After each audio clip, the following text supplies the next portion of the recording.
Major नुकतंच तुमच्या एका शेतकऱ्याने ऊस अडवणी केली होती. महसूल प्रशासनानं त्यांच्या मदतीनं आपल्याला ऊस शेतातून बाहेर काढण्यात आलं. क्षेत्रस्थ अडवणूक केलं होतं. क्षेत्रस्थ हा विषय क्लिअर झाल्याचं बोललं जात आहे. परंतु आता आपला ऊस या गुणनिर्मिती केंद्रावर दाखल झालेला आहे. काय परिस्थिती आहे, काय सांगाल तुम्ही?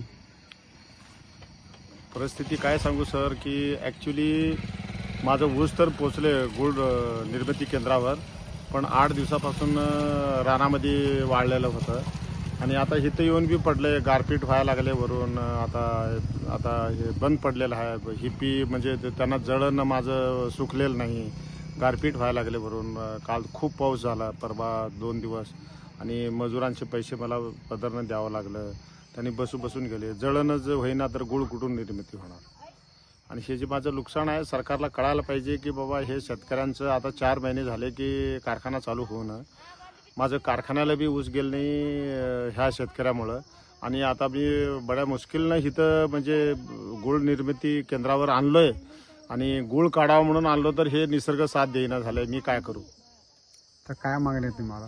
मागणी काय नाही सर, माझं जे नुकसान होतंय ते थोडंफार सरकार आमच्याकडे लक्ष द्यावं, पंचनामा करावं येऊन प्रत्यक्ष ग्राउंडमध्ये, आणि बघावं इथं येऊन.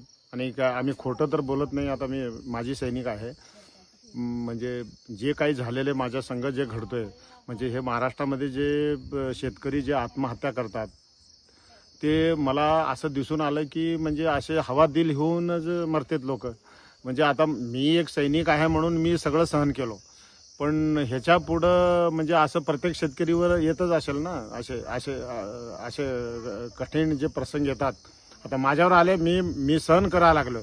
पण ह्याच्या पुढं म्हणजे महाराष्ट्रामध्ये जे शेतकरी जे आत्महत्या करतात किंवा जे मरतात, ते हेच कारण आहे मेन, की बाबा त्याचं वेळेवर माल जात नाही किंवा कोणतर अडवणूक करते, निसर्ग साथ देत नाही. ह्याच्या पुढं मी काय सांगू शकतो? प्रशासन थोडंफार लक्ष द्यायला पाहिजे. कलेक्टर झालं, तहसीलदार झालं, किंवा आमचे जे प्रताप सरनाईक म्हणून आमचे पालकमंत्री आहेत, उस्मानाबाद म्हणजे धाराशिव जिल्ह्याचे पालकमंत्री प्रतापराव सरनाईक आहेत. त्यांनी थोडंसं म्हणजे आमच्यासारख्या माझ्या सैनिकाकडे एका छोटंसं लक्ष द्यायला पाहिजे, की बाबा चला एका शेतकऱ्याचं असं नुकसान व्हायला लागलं, लक्ष देऊन थोडंफार नुकसान भरपाई किंवा काहीतरी. आम्ही काही मागणी करत नाही आहे की आम्ही काय याच्यावरच नाही. म्हणजे आता वर्षभर मी एवढं कष्ट करून आणलेलं ऊस आहे, माझं नुकसान व्हायला लागलं. याच्या माझ्या पदरामध्ये काहीच पडणं झालं. आता काय करू मी? आता सगळे कारखाने बंद झालेत, साखर कारखाने सगळे बंद झालेत. साखर कारखान्याला माझं ऊस गेलं नाही. आता कसं तरी काहीतरी कष्ट करून आपलं तरी मी आता गुळ तरी करून विकावं म्हणून मी आणलोय, तर इथं आता निसर्ग साथ देईना झालंय. काय करावं?